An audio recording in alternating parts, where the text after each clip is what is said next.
दोस्तों, आज मैं आपको जो कहानी सुनाने जा रही हूँ, ये कहानी है काली वर्सेस गोरे स्टूडेंट की। तो चलिए दोस्तों, देखते हैं आज की ये कहानी। किसी गांव में एक परी नाम की गरीब लड़की रहती थी। वो एक छोटे से घर में अपने माता पिता के साथ ही रहती थी। परी को बचपन से ही पढ़ने लिखने का बहुत शौक था और उसका रंग भी बहुत काला था, लेकिन उसके माता पिता गरीब थे। इस वजह से परी स्कूल नहीं जा पाती थी। परी को पढ़ाई करना बहुत अच्छा लगता था। परी के पिता दूसरों के खेतों में काम किया करते थे और परी की माँ सरिता दूसरों के घरों में झाड़ू पोछा करती थी। इन सब कामों से ही उनके घर का चूल्हा जलता था।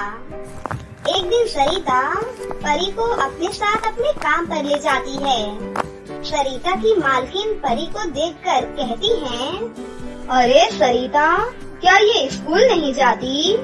मालकिन, हम गरीब लोग हैं, हम अपने बच्चों को कहाँ से स्कूल भेज सकते हैं? हमारे लिए तो 2 समय का खाना जुटाना भी बहुत मुश्किल है, लेकिन मेरी बेटी को पढ़ना लिखना बहुत अच्छा लगता है। बस गरीबी के कारण हम इसको स्कूल नहीं भेज पाते, और तो और सब इसके काले रंग का भी बहुत मजाक बनाते हैं। लेकिन इसको मैं आज इसलिए लेकर आई हूँ क्योंकि इसकी तबीयत ठीक नहीं है। नहीं सरिता, शिक्षा सभी को लेनी चाहिए, चाहे वो अमीर हो या गरीब, काला हो या गोरा। लेकिन तुम ये भी कह रही हो तुम्हारी बेटी को पढ़ना लिखना बहुत अच्छा लगता है, तो फिर इसे स्कूल जरूर जाना चाहिए और पढ़ाई करनी चाहिए। इसलिए तुम अब से मेरे यहाँ एक्स्ट्रा काम करना और मैं इसके स्कूल की फीस भर दिया करूँगी। अब ये कल से स्कूल जानी चाहिए। मालकिन की बातें सुनकर परी और सरिता बहुत खुश हो जाती हैं और अगले ही दिन सरिता अपनी बेटी का एडमिशन एक अच्छे स्कूल में करवा देती है। परी बहुत ही ज्यादा खुश थी। आज तो परी का स्कूल में पहला दिन था। परी क्लास में देखती है तो सभी बच्चे बहुत अमीर अमीर और खूबसूरत दिख रहे थे और परी ही सबसे गरीब और काली लग रही थी। तभी एक लड़की परी को देखकर कहती है, देखो तो जरा, ये लड़की कितनी गरीब और काली है। स्कूल की यूनिफॉर्म पहन ली है, लेकिन जूते नहीं हैं। सुन लड़की, तुझे पता नहीं है, ड्रेस के साथ जूते भी पहनने होते हैं। इतने बड़े स्कूल में एडमिशन तो करा लिया, लेकिन मैनर्स बिल्कुल नहीं है। अब तो तुझे टीचर से डांट सुननी पड़ेगी। तुम लोग ऐसे मत बोलो, मेरी माँ के पास जूते के लिए पैसे नहीं थे। उन्होंने कहा है कि वो बाद में दिला देंगी। जूते चप्पल से फर्क ही क्या पड़ता है? हम इस स्कूल में शिक्षा लेने आते हैं, ना कि अपना लुक दिखाने। ऐसा कहकर परी अपने डेस्क पर बैठ जाती है और मन लगाकर पढ़ाई करती है। क्लास के सभी बच्चे परी का बहुत मजाक उड़ाते थे। उसको हमेशा गरीब गरीब और काली कलूटी कहते थे, लेकिन परी को इस बात से कोई भी फर्क नहीं पड़ता था, क्योंकि वो स्कूल में पढ़ने आती थी। उसको अपनी गरीबी और काले रंग से कोई फर्क नहीं था। परी के स्कूल में ही एक विनोद सर थे। विनोद सर स्कूल के बाद ट्यूशन भी पढ़ाते थे। क्लास के सभी बच्चे विनोद सर से ट्यूशन पढ़ते थे। एक दिन विनोद सर परी से कहते हैं, परी, तुम मेरे ट्यूशन में एडमिशन कब लोगी? सभी बच्चे मेरे ट्यूशन में ही पढ़ते हैं। शाम को अपनी मम्मी को लेकर मेरे घर आना, ट्यूशन में एडमिशन के लिए। इसके बाद टीचर चले जाते हैं।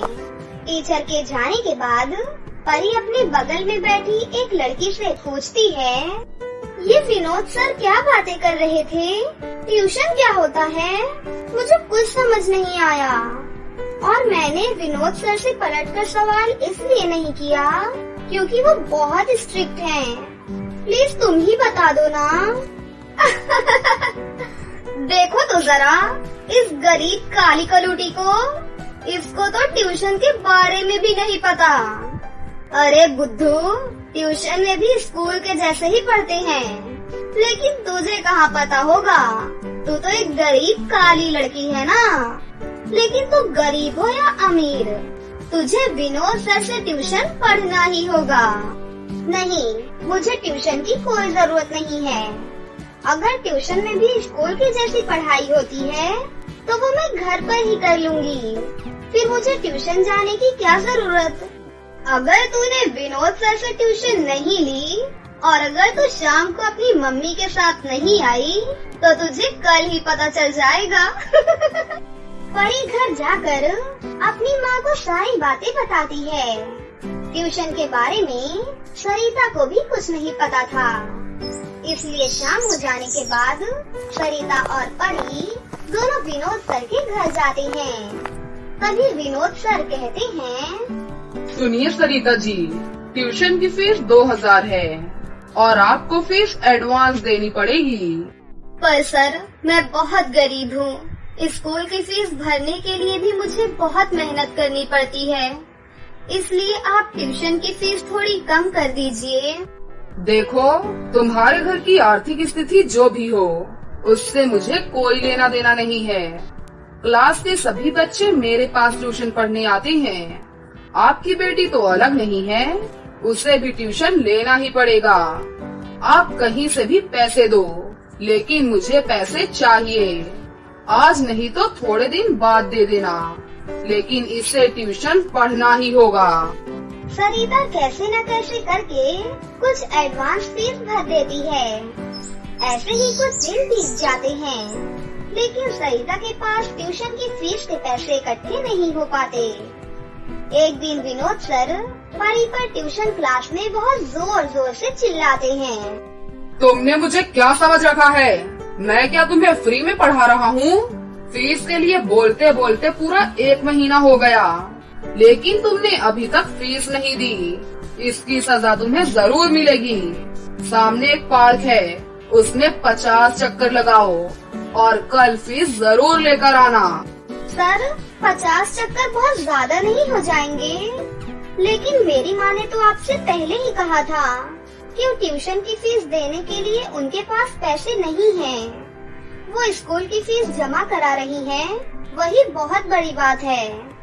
आपने सभी बच्चों को डरा कर रखा है, और तो और अगर बच्चे आपसे नहीं पढ़ेंगे तो आप उन्हें फेल कर दोगे।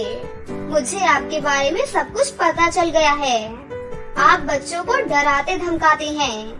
एक शिक्षक को ऐसा बिल्कुल नहीं करना चाहिए। इतना कहकर परी अपने घर वापस आ जाती है और अपने बिस्तर पर लेट जाती है। परी विनोद सर के अत्याचार से बहुत परेशान हो चुकी थी, इसलिए वो अपने माता पिता से कहती है, माँ, पिताजी, विनोद सर बहुत ज्यादा बुरे हैं। मैंने तो कभी नहीं सोचा था कि एक टीचर ऐसे भी हो सकते हैं। और तो और हमने अगर ट्यूशन की फीस नहीं दी तो वो मुझे एग्जाम में फेल कर देंगे। अरे ऐसा कुछ नहीं होगा, वो तुम्हें डरा रहे हैं बस। अगर तुम पढ़ोगी और लिखोगी और अच्छे से मेहनत करोगी तो वो तुम्हें कभी फेल नहीं करेंगे।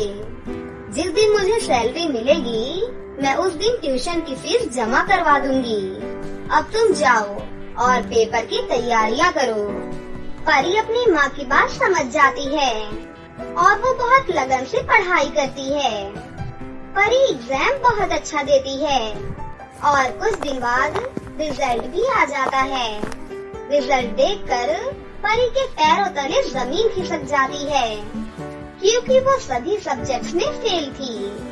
तभी वो विनोद सर के पास जाती है और उनसे कहती है, सर, ऐसा कैसे हो सकता है? मैं सभी सब्जेक्ट्स में फेल कैसे हो गई? आपने ऐसा क्यों किया? आपने थोड़े से पैसे कमाने के लिए मेरा पूरा साल बर्बाद कर दिया। मेरी माँ ने पाई पाई जोड़कर मेरे स्कूल की फीस भरी थी सर। उस दिन मेरी बात को तूने हल्के में लिया था ना, और तो और तूने मेरे ट्यूशन की फीस भी नहीं जमा करी थी, इसीलिए उस चीज की सजा तुझे मिली है। तभी वहाँ पर प्रिंसिपल सर आ जाते हैं। प्रिंसिपल सर सारी बातें सुन चुके थे विनोद, तुम ये क्या कर रहे हो? 4 पैसों के चक्कर में तुमने एक बच्ची को फेल कर दिया। मेरे स्कूल में तुम्हारे जैसे शिक्षक के लिए कोई जगह नहीं है। आप मिशी मैम को देखो, फ्री में बच्चों को ट्यूशन पढ़ाती हैं। निकल जाओ मेरे स्कूल से अभी के अभी। प्रिंसिपल सर विनोद सर को स्कूल से निकाल देते हैं। सभी बच्चे बहुत ज्यादा खुश हो जाते हैं। सॉरी परी, हमने तुझे गरीब और काली समझकर तेरा बहुत मजाक उड़ाया, लेकिन तेरे अंदर तो बहुत हिम्मत है। तूने अपनी सूझबूझ से हमें बचा लिया। अब हमें उनके ट्यूशन नहीं जाना होगा। जो भी बच्चे परी का मजाक उड़ाते थे वो सब परी से माफी मांगते हैं। फिर प्रिंसिपल सर परी को अगली क्लास में प्रमोट कर देते हैं। अब परी की क्लास के सारे बच्चे परी के फ्रेंड्स बन चुके थे।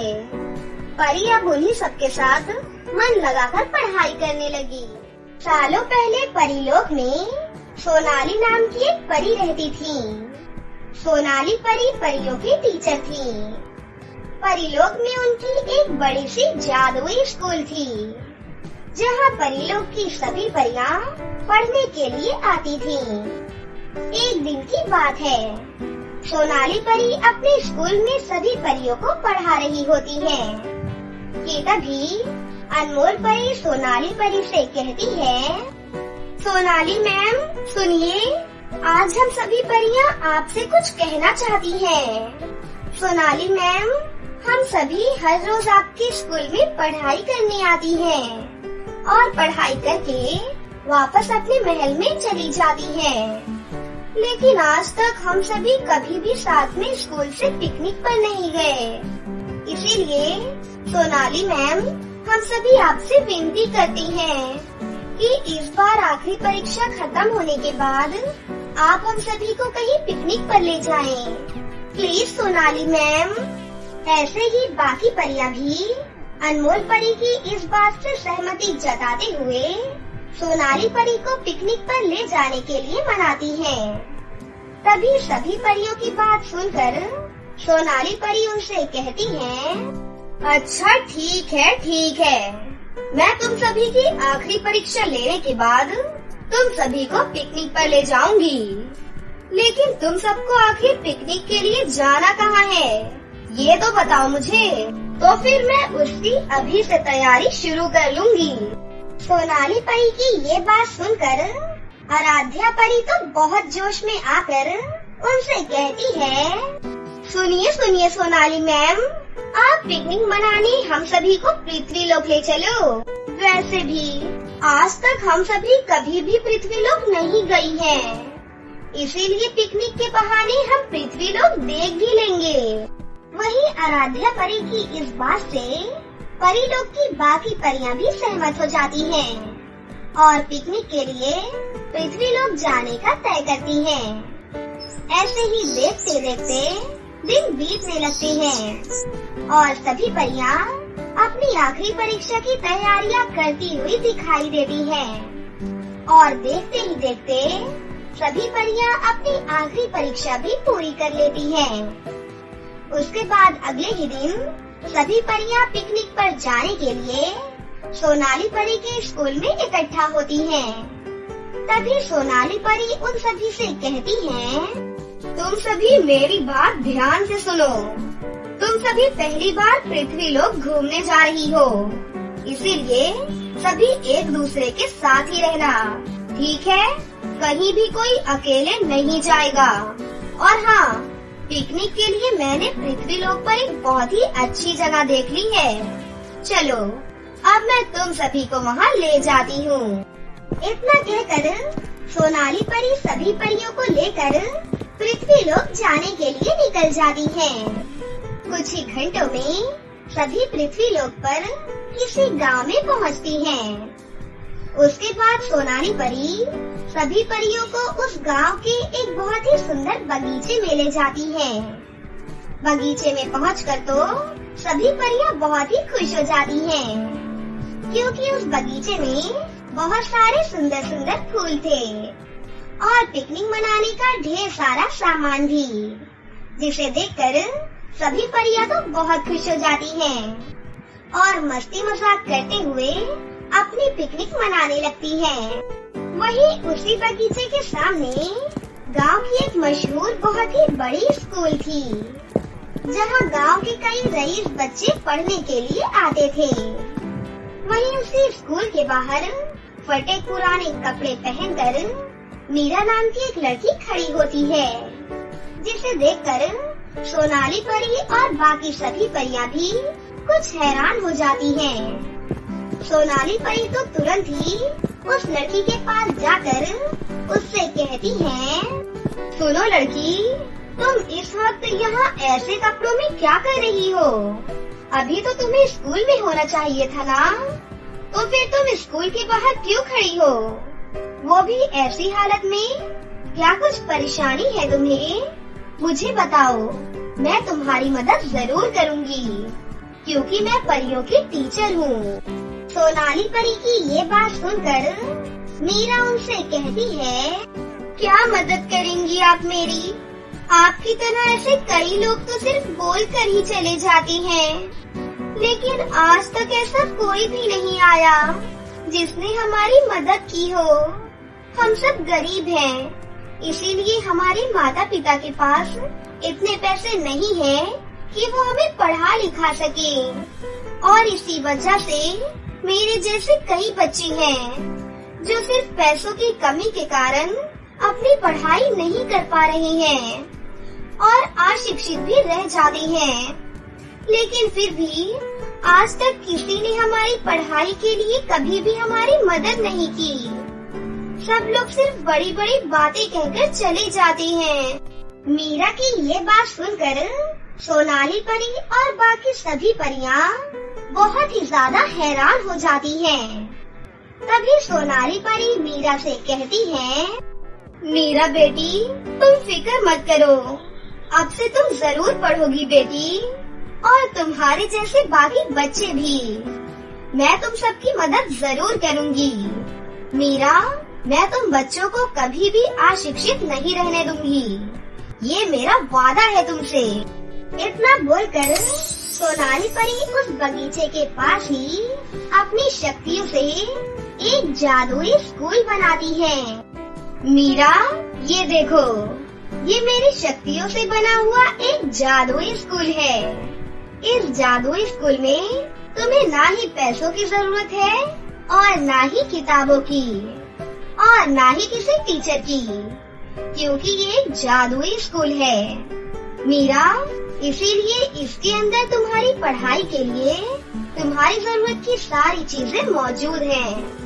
और हाँ मीरा, आज से तुम्हारे साथ साथ बाकी जितने भी बच्चे हैं जो पैसों की कमी के कारण पढ़ाई नहीं कर पा रहे हैं, वो सभी इस जादुई स्कूल में अब पढ़ाई कर सकेंगे और अपना हर सपना पूरा कर सकेंगे। मीरा तो सोनाली परी की ये बात सुनकर बहुत ही खुश हो जाती है और वो सोनाली परी का धन्यवाद भी करती है।